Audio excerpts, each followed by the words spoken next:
Okay, YouTube, attempt number 4 for the AI Day test loop. So if you're not familiar, this was the route that when the original AI Day presentation was done, there was a recording of somebody driving, FSD around, a Tesla employee, and this is the exact route. This was the starting point for that video.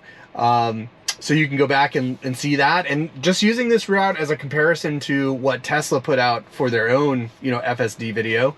And we'll see how it does. This is attempt number 4.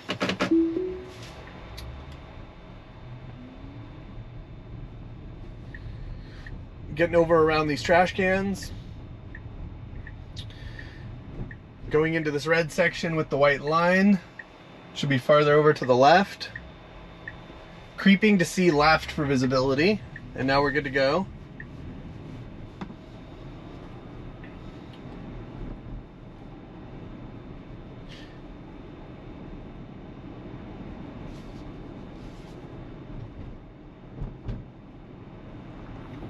Now, this is that area where we shouldn't be blocking for the fire station on the left. There's enough room for 2 cars, so we're doing the correct thing this time, going up behind this Model 3 ahead of us.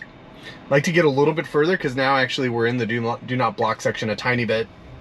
If there's 2 cars here already, we'd have to be much farther back to be in the do not block, but it always goes into that do not block section. Okay, really good turn. That's the smoothest I've seen on that turn. Usually I've seen it slowing down sometimes in the middle of that turn or doing it slower. That time really, really good on that turn. Love to see what it does here. We need to get in the right-hand lane. There's a biker. And so are we gonna wait for the biker? Yes, we're waiting for the biker. Now the biker's going really, really slow. That was probably the right thing to do, because,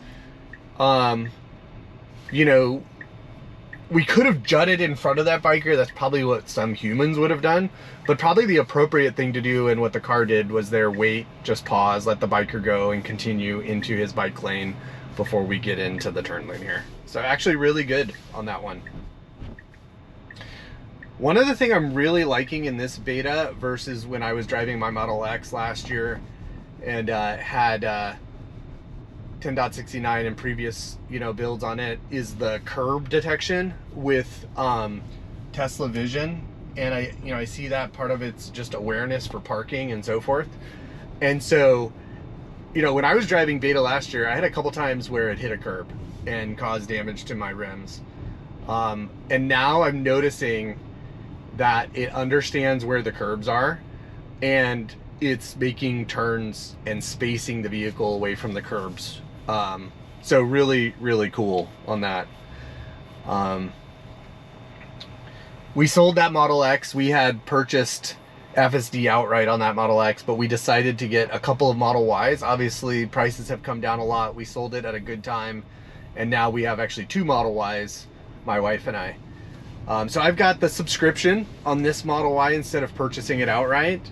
Car moved a little bit to the left there. Probably there was some pedestrians that are inside that closed off area, the dining area there. After COVID, as a lot of downtowns, downtown Los Altos here where we're at, allowed businesses to put in those dining sections. And I think it saw a pedestrian in the dining section like it was gonna walk into the street. So I think that's what happened there. Okay, we'll put in the second destination now before we come to a stop.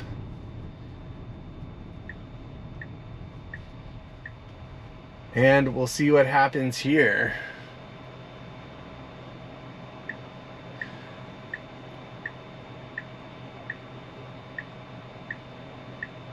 So it'll be interesting to see if this light is green ahead of us or red. I've seen a number of different behaviors when the second light up there onto Foothill Expressway. If that is red when we get to it, we've got some weird behavior sometimes. And I think it will be because this pedestrian is gonna be in the crosswalk and we're gonna be stopped here now for this pedestrian. So we are creeping up towards this pedestrian, giving him space.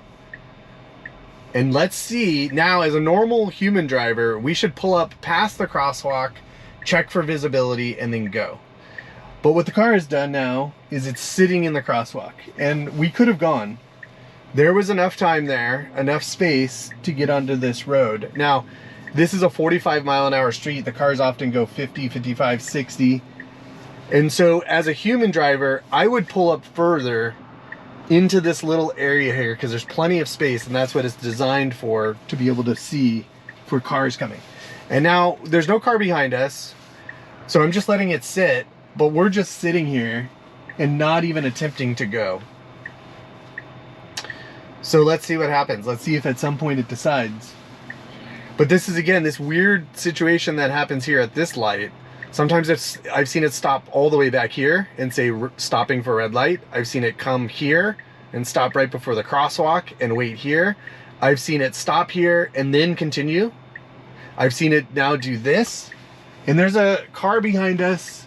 So I'm gonna just give the accelerator because I don't wanna just sit here blocking the roadway. And there's no cars coming. So I'm gonna continue to give the accelerator a little bit. So I'm not gonna sit there blocking all of traffic to see what it does, because we would have gotten honked at pretty quickly. But you could see in that scenario, we were not gonna move until the light turned green. Maybe even not then, but we were sitting there stopped and just kind of in limbo. And we could have, you know, we weren't in any kind of safety issue, but we should have been going and looking and seeing if it was our turn to go onto that expressway. Okay, so this is the place in video number 2 for this loop where the car tried to run the red light. This time we have it as green. So we're just going right through. There was no turning traffic, so we didn't have kind of that issue from the last video. And so far so good on this drive, other than that just sitting there parked waiting in the crosswalk. Kind of scenario, but no safety issues.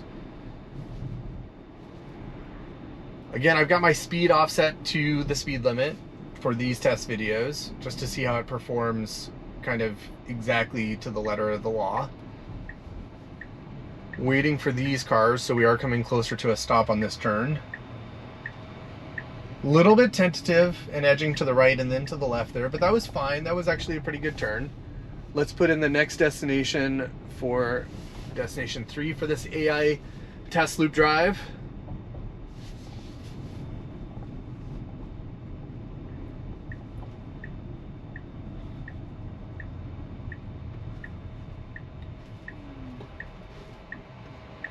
Now we need to creep forward here to look around the corner, and we're just going. That was good. It's interesting, it didn't say creeping forward for visibility that time. And this up here, if you watch the previous videos, is a really challenging intersection. It's 4 lanes of traffic, speed limit's 35, people often go in 40 or 45. Pedestrian here now, so that was a good stop for the pedestrian, not too harsh. And we need to creep forward. The stop line is way up here. We need to go into the crosswalk to be able to look around the bushes to the left. Now I can see to the left, there's a Model Y coming. So we have to wait for that Model Y. And then on the right, there's lots of traffic coming. So, you know, this is what this intersection looks like. We need to go straight across, and we need to go pretty quickly across this intersection. And I've seen the car go just too slowly through this intersection often. Now I think we're gonna go now. There's a biker, and then now we should go. We're edging forward a little bit. And we're going. And again, not as challenging right now, this time of the day, less traffic. But there's times there, in previous times where I've been practicing this route, where we sat there for a good 2-3 minutes waiting for a gap because there's so much cross traffic. So that'll be an interesting intersection to just continue to keep an eye on in future versions of these videos.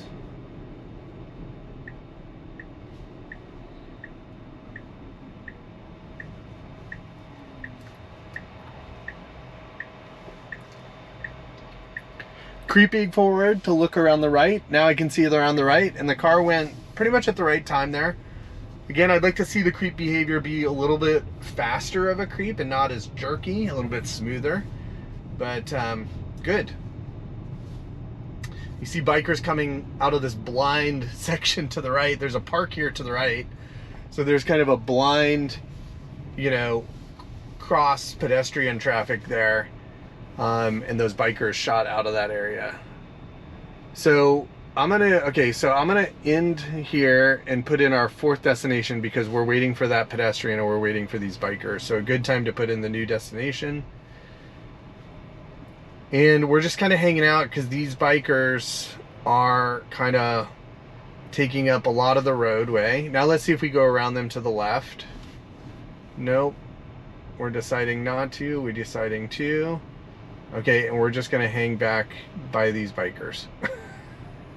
I think the reason it's doing this, okay, now it's deciding to go. I would have loved to seen it make that decision sooner, because now we're close to the stop sign, and if somebody was coming around this corner blind, we could have been over a little bit too far to the left. Probably weirding out those bikers a little bit. Now, it was our turn to go. We should have gone, but we didn't. That person was looking at me like, what should we do? So I just waved them on. But yeah, we should have turned ahead of this Acura because we were there first. I think the reason it didn't at that intersection is because those bikers were next to us. So I think it was just being extra cautious because those bikers were still moving. They were going around us. Who knows if they go around us and then go in front of us or want to turn to the left. So my suspicion is that we didn't go in front of this car because of that scenario. And now this car is stopping, and that person is picking up the pedestrian that's behind us. And so we're just sitting here, and there's a biker coming. So now we're sitting, and we're just waiting for that biker to go. Okay. So again, weird situations. You know, there's a high school here. That parent was picking up their child. The pedestrian was walking behind us. The car was stopping on the right to pick up the pedestrian, and then there was a biker coming, so we were just being extra cautious there. That's my interpretation of what the car was doing. And oh, okay, so the car started to go, so I had to intervene there because you saw the car started to go. I kind of waited for a second, but I couldn't let it wait anymore. So disengaged, there was a car turning in front of our car, and as it was still clearing our path, the car started edging forward as if it was going to run into that car. So again, you know, that's a judgment call. You know, the car very well might have stopped, but as, you know, kind of the observer driver of what the car is doing, have to intervene there to make sure, you know, we don't collide with that turning car in front of us.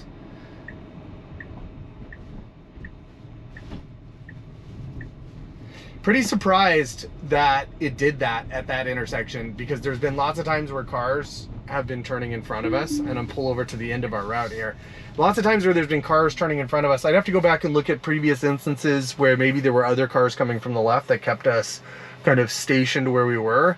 But, you know, not great behavior there. That does not give confidence to other drivers or to the person observing that the car is going to do the right thing in that situation. So, you know, really great drive all the way up, I would say, to that situation. Some oddities with the bikers, some oddities with that parent picking up a child, but it was being conservative, I would say, in all those cases. You know, that was the worst, you know, part of that drive there, where we had to disengage. So if you like these videos and want me to continue them, please let me know what you like, what you'd like to see in the future, what you don't like.